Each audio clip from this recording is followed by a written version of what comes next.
quer ver.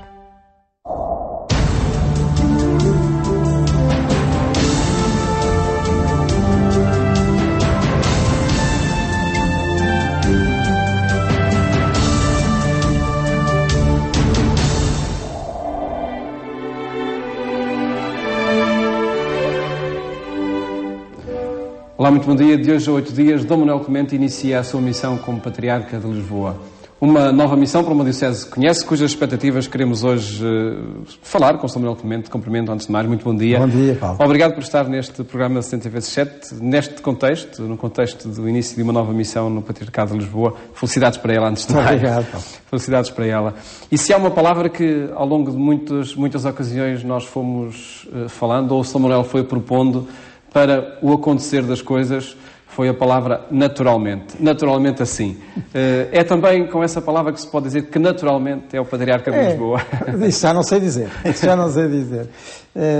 Se é natural, se é sobrenaturalmente, porque com certeza que a graça de Deus tem a ver com isto, como nós acreditamos que ela está na Igreja.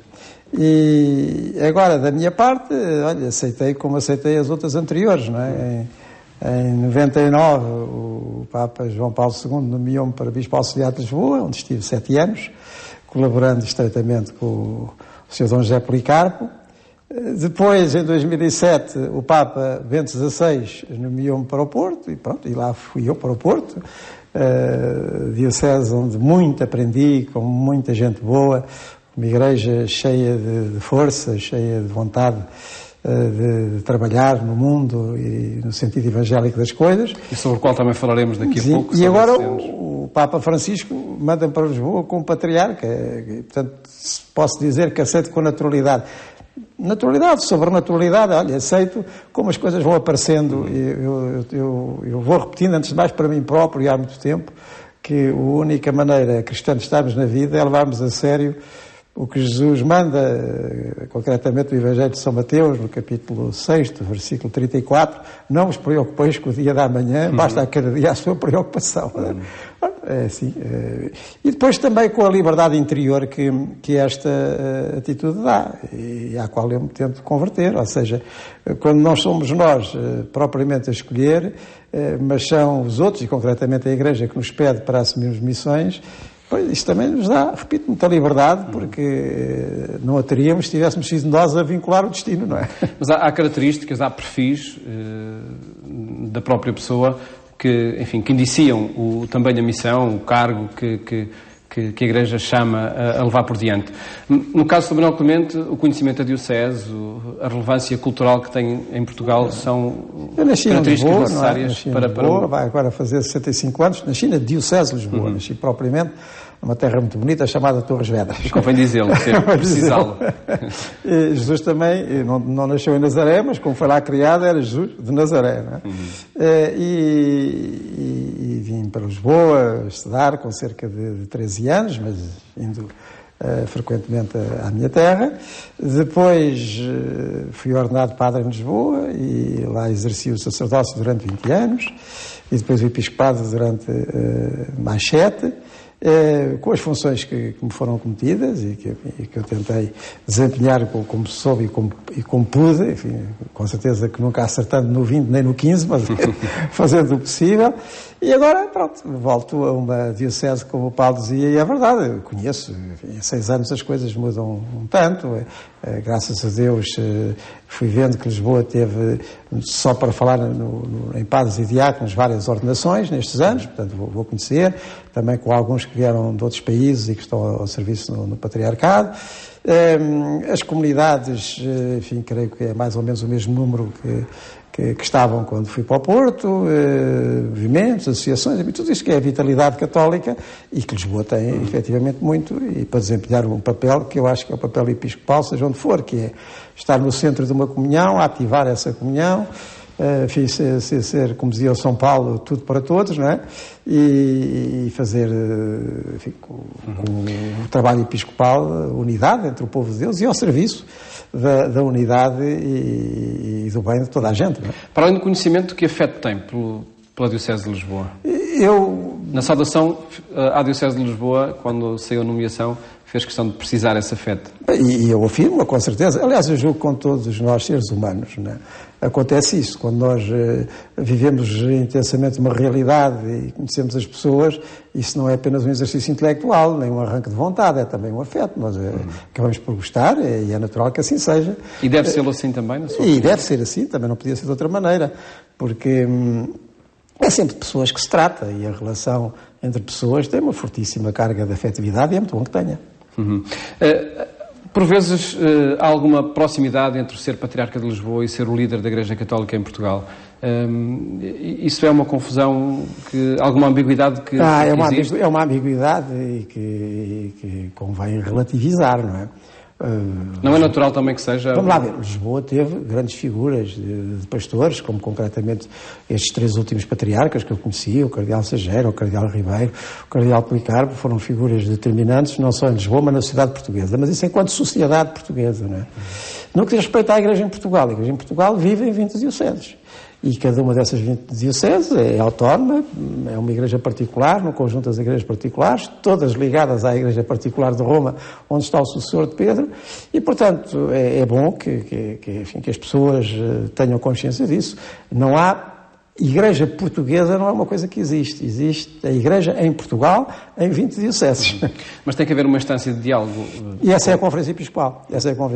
Foi uma das felizes criações do Concílio Vaticano II e da aplicação do Concílio, na esteira de diálogo que já vinha de trás, mas que a Igreja vive em comunhão em todas as suas instâncias. Isto é pedido para as comunidades cristãs, para o desenvolvimento dos seus conselhos pastorais, paroquiais e de outros organismos. Isto acontece nas dioceses também com os conselhos representativos do povo de Deus e para os diferentes serviços. Isto também acontece entre as igrejas do mesmo país, ou então, no caso de ser um país muito grande, como é, por exemplo, o caso do Brasil, em várias regiões desse país, que um conjunto de igrejas, portanto, de dioceses, encontra maneira de coordenar algumas atividades, de projetar algum futuro, mas, repito, a determinação é sempre de cada igreja particular. Portanto, a Conferência Episcopal Portuguesa proporciona essa plataforma de encontro. Com necessidade de alguma revisão do próprio Estatuto para que precisamente esta de diálogo seja mais abrangente do todo nacional? Não, nem parece. A conferência, vamos lá ver, entre nós, bispos portugueses, quer os bispos diocesanos, quer os bispos auxiliares, quer os bispos eméritos, funciona bem com essa experiência, digamos, de proximidade, de partilha, de ajuda e entreajuda, mais formal, mais espontânea. É pouca coisa é vinculativa à Conferência Episcopal? Muito pouca coisa é vinculativa e só excepcionalmente é que toma decisões assim completamente vinculativas. E por isso, enfim, daí não decorre também uma fragilidade na tal instância de diálogo que deveria ter? Eu julgo que isto respeita mais a verdade da Igreja, porque a Igreja, repito, existe, quer em cada igreja particular, à volta de um sucessor dos apóstolos, quer no conjunto destas igrejas particulares, que é a Igreja Universal, à volta do sucessor de Pedro. Isto é, digamos, a forma básica da Igreja existir, com uma venerável antiguidade. Enfim, quando nós chegamos à viragem do século I para o século II da era cristã, já começamos a notar indícios disto, como nas cartas de Inácio de Antioquia, e pronto, é isto a forma básica da Igreja, a comunhão de igrejas, não é? Na Igreja Universal. Fixemos-nos então na Igreja de Lisboa, na Igreja da Diocese de Lisboa, o conhecimento, o afeto, a proximidade que tem. Falo pensar em projetos, em prioridades que seja necessário definir para os próximos tempos. Aí retoma a conversa anterior sobre a Conferência Episcopal, porque aí está. Em 2007, os bispos portugueses foram a Roma, na chamada visita ad limina, portanto, lá ao limiar dos apóstolos, onde está Pedro e Paulo, e nas conversas que tivemos, quer com, enfim, os vários órgãos da Curia Romana, quer com o próprio Papa Bento XVI, na altura, o que salientou, também era preocupação nossa, já daqui de Portugal, como íamos conversando, os bispos entre si, que é a formação cristã. Ou seja, nós estamos num tempo em que cada cristão, cada batizado, precisa ter consciência do que isso significa. E é preciso que as comunidades cristãs proporcionem uma iniciação cristã séria e forte.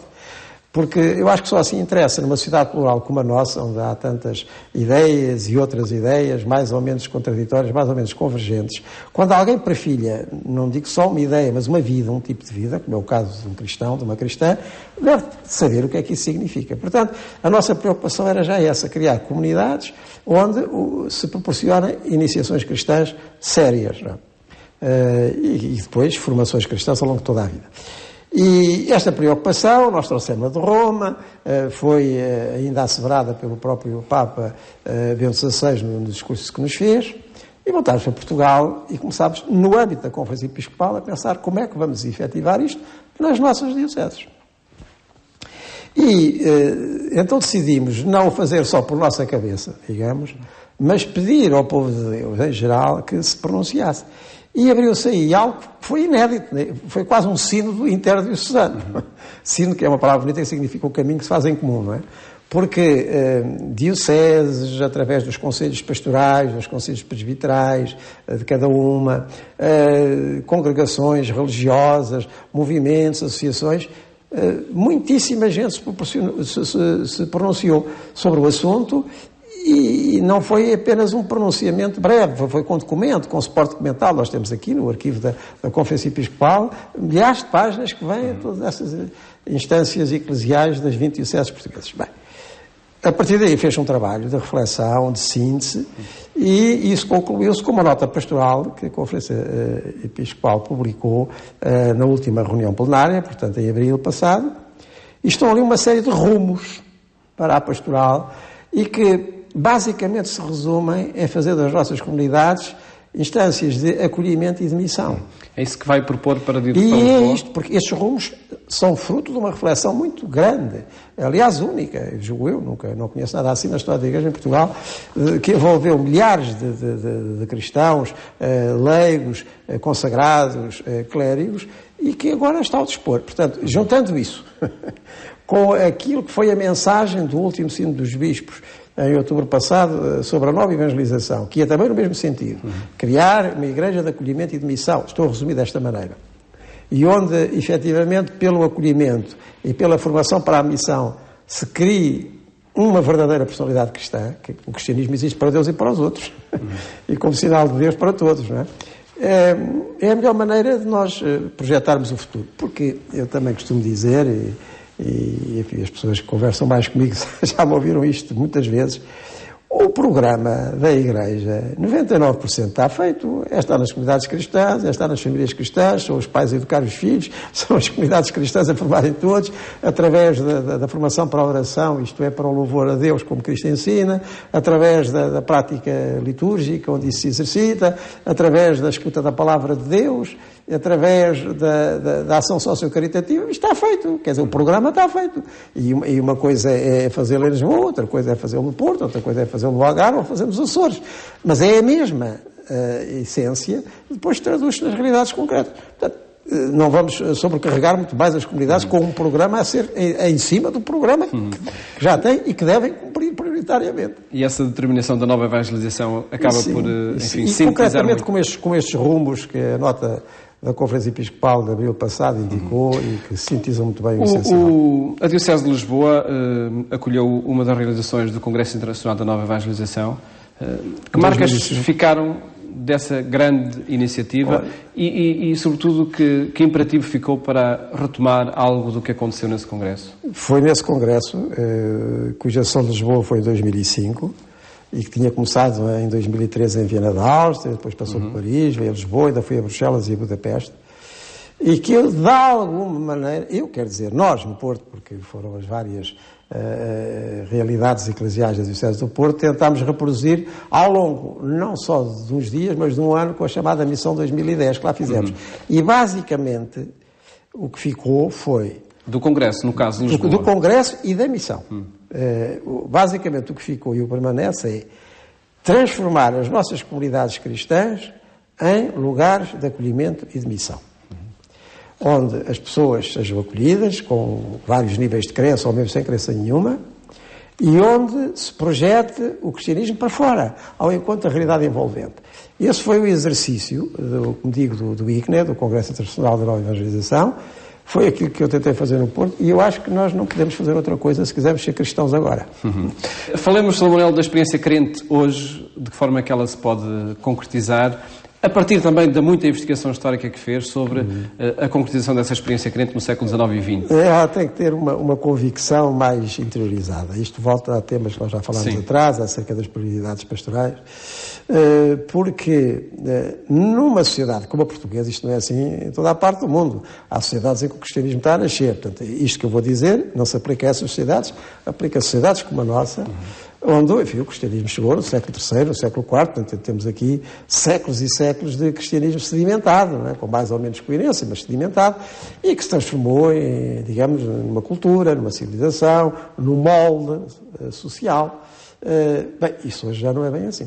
Isto é, esse cristianismo envolvente e a prática que até marcava o ritmo das comunidades e das populações, não é? Isso hoje não é assim. Portanto, hoje vai quem quer e quem não quer não vai, e as ideias e as contradições são muitas, e os médias são uma outra fonte de informação permanente que nem sempre coincide com a proposta evangélica. E diz o Sr. Manuel que é preciso considerar hoje a gentilidade no próprio bairro, na empresa, no hospital, até na própria família, na própria casa. E comunitariamente, Paulo, isso hoje é também, repito, prioritário. Ou seja, talvez que o maior desafio pastoral, assim em termos de organização, seja a reconfiguração da comunidade cristã, ou da experiência comunitária cristã.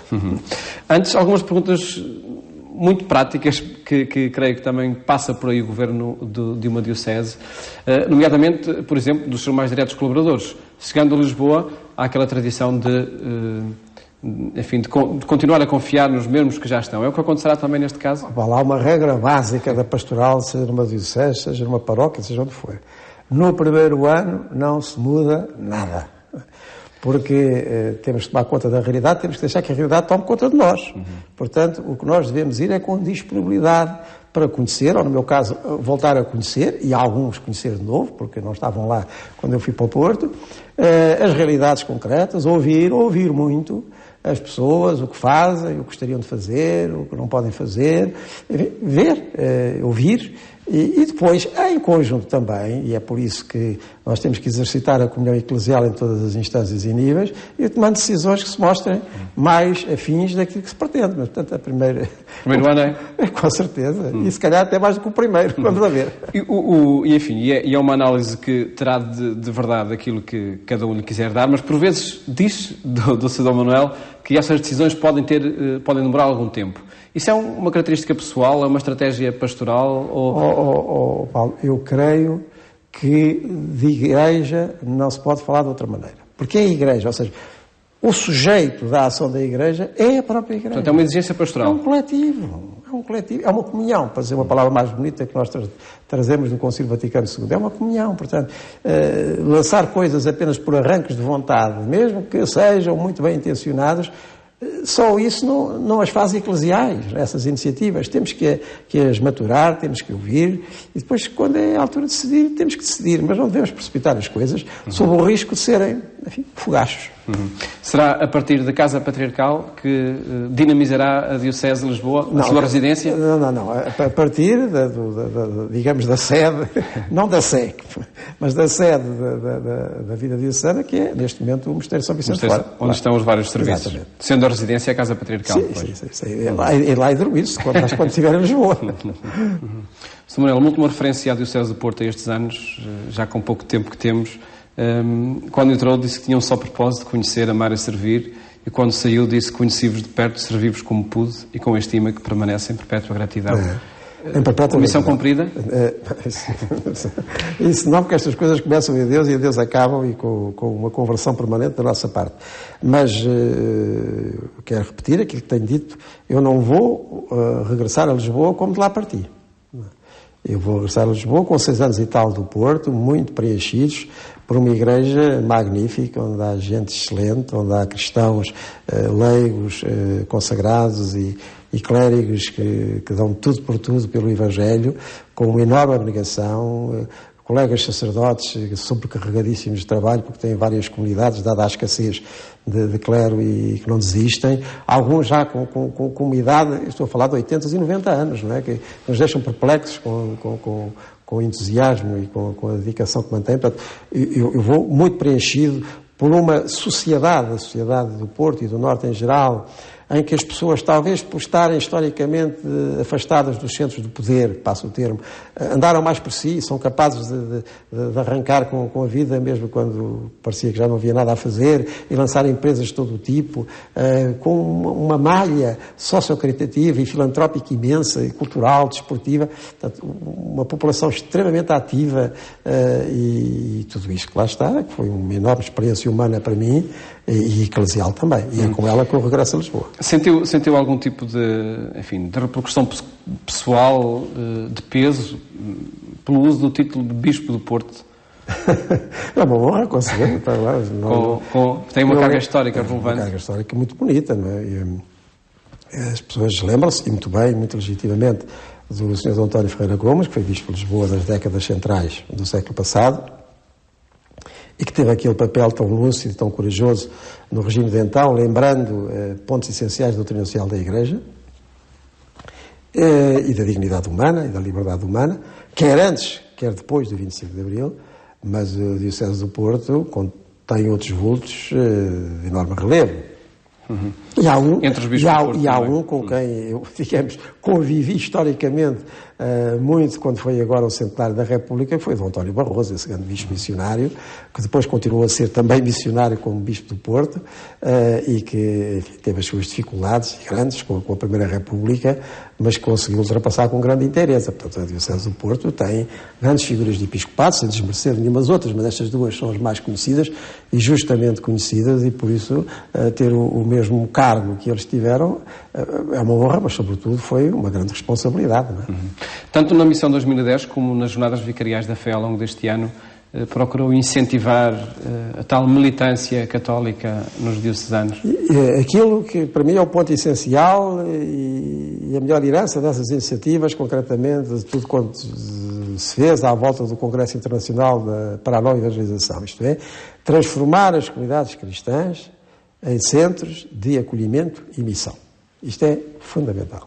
Ou seja, cada uma das nossas paróquias, cada uma das nossas associações, cada uma das nossas famílias, viver assim, viver em acolhimento do outro, não é? Para já dos seus próprios membros, acolhimento mútuo, sem deixar ninguém de fora, não é? E preocupando-se sobretudo com os mais precisam de ser acolhidos e correspondidos. E com quem nos procura, mesmo não crente, não é? E as nossas comunidades são muito procuradas, então em tempos de crise, até para responder a necessidades básicas. E depois de missão, em que se leva mesmo a sério aquela frase final da missa, não é? Ide, não é? Uhum. Ide em missão, testemunhar lá fora o que se vai chegar dentro. Se nós conseguirmos, dizíamos isso na missão 2010 no Porto, aumentar 3% a intensidade missionária das nossas comunidades, então temos a parada a ganhar. Percebeu que algo mudou nesse sentido? Sim, sim, percebo porque as pessoas dizem, e depois no fim fez uma avaliação, não é? Uhum. E como o esquema da missão 2010 não foi de concentrar numa semana, mas foi de prolongar num ano, ao longo de cada mês, com o motivo próprio, não é? Desde as janeiras às tradições da Quaresma, ou depois dos Santos Populares, ou ao mês da Missão, ou mesmo dos defuntos de novembro. Fazer tudo isso, ocasiões de testemunho e evangelho fora, não é? Fora.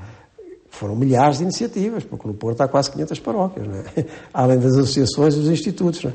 Portanto, toda essa gente fez missões e depois na avaliação surgiu, que muitíssimos casos, em que as próprias comunidades ganharam uma outra presença no meio que é muito importante. Uhum. E a Diocese estava unida em torno desses objetivos e desses projetos? Uma Diocese imensa como é a Diocese do Porto, uns mais, outros menos, como sempre acontece. Nós nunca vamos ao todo pelo todo, nós vamos ao todo pela parte. Isto é fermento na massa. Uhum. Sr. Manuel Clemente, muito obrigado e felicidades para o trabalho na Diocese de Lisboa e obrigado sobretudo por ter estado neste programa 70x7, onde quisemos recordar o trabalho na Diocese do Porto ao longo dos últimos anos e apresentar projetos e perspectivas para a Diocese de Lisboa, onde Dom Manuel Clemente é patriarca. Votos de um bom domingo, uma ótima semana. Até de hoje 8 dias, se Deus quiser.